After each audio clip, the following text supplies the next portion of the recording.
granddaughter's birthday in New York. Then we're going to watch the debate tomorrow on June 9/11. I spoke with the Vice President. She seems calm, cool, and collected. This is going to be great. I'm not in favor of the Vice President. Will you lift restrictions on the use of long-range weapons while you pray? We're working that out right now.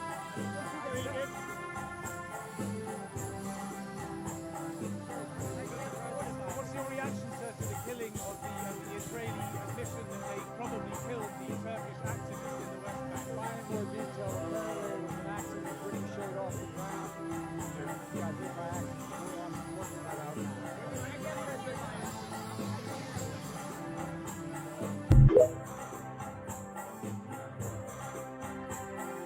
We're outside the National Constitution Center speaking with Richard, a correspondent with Virgin News. Richard, what are you doing here?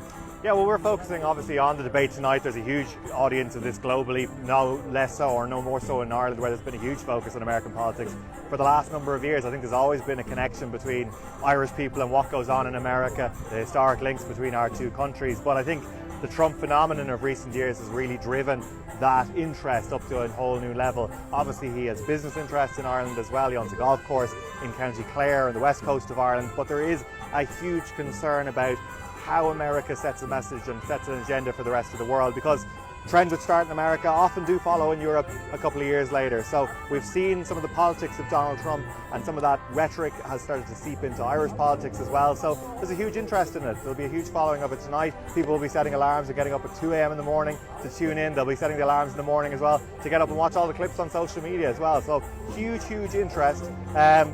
Some of it's a political concern, some of it's a bit of a, it's a bit of a circus. People want a bit of entertainment, and they certainly get plenty of it from American politics. Obviously, the Irish people aren't monolithic, but how are the two candidates generally perceived in Ireland? Yeah, I think that's an interesting question. I think if you asked a few years ago, I would have said that the vast majority of people, and polls have actually shown that they have a negative view of Donald Trump. Now, as politics has shifted in Ireland, there's been a lot more people expressing anti-immigrant sentiment in Ireland. A lot of them would see Donald Trump as a touchstone, somebody that they look up to. So I think things have shifted slightly in that direction, but not a huge degree. I'd say still the majority of people in Ireland, if you looked at the polling, would say or would have a negative view of Donald Trump and his politics. There has been historic links between the Democrats and Irish people, particularly even if you look at things like the Good Friday Agreement. People in Ireland still have a positive view of Bill Clinton, for example. So I think that has resonated. Historic visits from people like Barack Obama when he visited his ancestors' homeland in Ireland as well. Those people do have a strong following in Ireland. Kamala Harris is a bit more of an unknown quantity in an Irish context. People obviously resonated a lot with Joe Biden when he visited Ireland last year. So Kamala Harris, I think there's an interest, there's an intrigue with Kamala Harris. So people are curious about her rather than as devoted to them as they would have done for previous Democratic presidents or presidential candidates. Is there any particular policy issue that Irish people are focused in on? Not really. I think it's across the board. I think that there's, if you looked at, some of the rhetoric around when Trump was president the first time, around 2016, a lot of talk about the borders, about the Muslim travel ban, all of those issues, those sort of wedge divisive issues were sort of stuff which did shake European consciousness, I think. I think the sensibilities of politics in Europe at the time were very much shaken by that. Then that was obviously followed up with, or Brexit happened sort of around that same time. So those two phenomena really shook Europe to the core. So I think those sort of wedge issues, those divisive issues, are probably ones which people have a curiosity or people will focus in on. And then it's just the wave of, or the churn out of controversies, I think is something which happened. If you focus on the Trump presidency, there was always a new story coming out. There was controversial things to be said. His position on women, for example, reproductive rights is something which has had a particular resonance in our country. So that's been watched very closely too. Where can people find your work?